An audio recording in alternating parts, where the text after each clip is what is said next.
আসসালামু আলাইকুম এভরিওয়ান, কেমন আছেন আপনারা সবাই? চারদিকে প্রচন্ড গরম চলতেছে। এই প্রচন্ড গরমের মাঝে ঠান্ডা ঠান্ডা ডেজার্ট খেতে কার না ভালো লাগে। তো আমি আজকে তৈরি করে দেখাবো ক্যারামেল পুডিং। আশা করি আমার আজকের রেসিপি আপনাদের ভালো লাগবে। যদি ভালো লাগে প্লিজ একটি লাইক দিবেন। এখানে আমি 1 কাপ দুধ আগে থেকে জাল করে ঠান্ডা করে নিয়েছি 1/3 কাপ চিনি। চিনিটা আপনাদের পছন্দ মতো আপনারা নিয়ে নেবেন। নিয়েছি একটি ডিম, নিয়েছি ভ্যানিলা এসেন্স।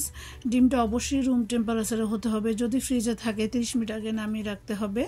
এই তো ডিমটা ভেঙে নিয়েছি। এখন আমি দিয়ে দিব 1/3 কাপ চিনি এবং দিয়ে দিব 2-3 ফোঁটা ভ্যানিলা এসেন্স। ভ্যানিলা এসেন্স হাতের কাছে না থাকলে এলাচের গুঁড়াও দিতে পারেন, এতে করে পুডিং থেকে খুব সুন্দর একটি ফ্লেভার আসবে, ডিমের ব্যাড স্মেলটি একবারে চলে যাবে।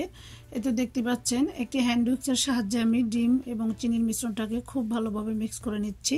চিনিটা সম্পূর্ণ গলে যাওয়া পর্যন্ত মিক্স করে নিতে হবে। এতে দেখতে পাচ্ছেন আমার ডিম এবং চিনির মিশ্রণটা বিট করা হয়ে গিয়েছে। এখন আমি দিয়ে দিচ্ছি ওই যে আগে থেকে জাল করে ঠান্ডা করে রাখা দুধের সাথে ডিমের মিশ্রণটাকে আমি হ্যান্ড উইক্সের সাহায্যে আবারও মিশিয়ে নিচ্ছি।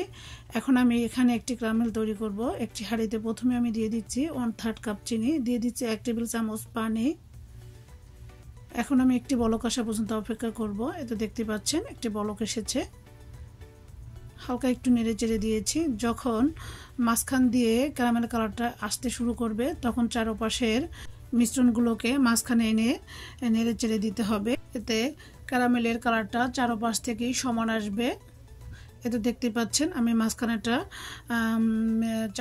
চারপাশেটা মাঝখানে এনে দিয়ে ক্যারামেলটাকে করে নিচ্ছি। আমি আজকের ক্যারামেলটা বেশি কালার করব না, হালকা কালার করেই আজকের পুডিংটা তৈরি করব, তাই আমি এখনই নামিয়ে নিচ্ছি। আপনারা আপনাদের পছন্দ মতো কালার অনুযায়ী ক্যারামেলটা করে নিতে পারেন। একটি টিপস হচ্ছে ক্যারামেলটা কিন্তু বেশি জাল করে পুড়িয়ে ফেলা যাবে না, তাহলে পুডিং খেতে একদমই তিতা লাগবে, পুডিংয়ের স্বাদটাও নষ্ট হয়ে যাবে। এই তো সবটুকু ক্যারামেল আমি ছোট্ট একটি পাত্রে নিয়ে নিয়েছি এবং চারপাশ দিয়ে ধুলিয়ে ক্যারামেলটাকে সেট করে নিচ্ছি।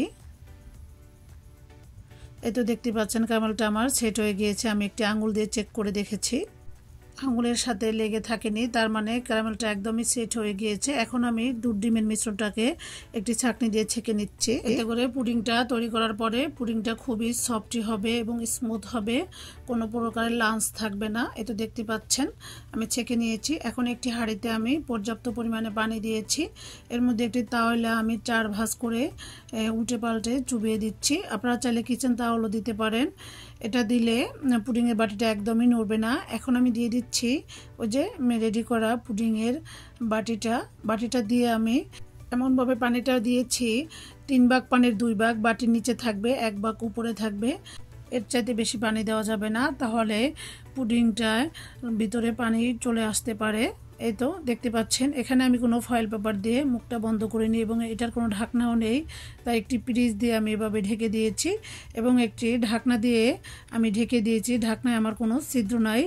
ঢাকনা দিয়ে ঢেকে চুলার আঁচ মিডিয়ামে রেখে আমি 15 থেকে 20 মিনিট ব্রেক করে নিব। যেহেতু পুডিংটা ছোট তাই অল্প সময়েই হয়ে যাবে পুডিংটা ইনশাআল্লাহ। এই তো দেখতে পাচ্ছেন আমি একটি কাঠি দিয়ে চেক করে দেখাচ্ছি, কাঠিটা ক্লিন এসেছে, তার মানে পুডিংটা একদমই ব্রেক হয়ে গিয়েছে।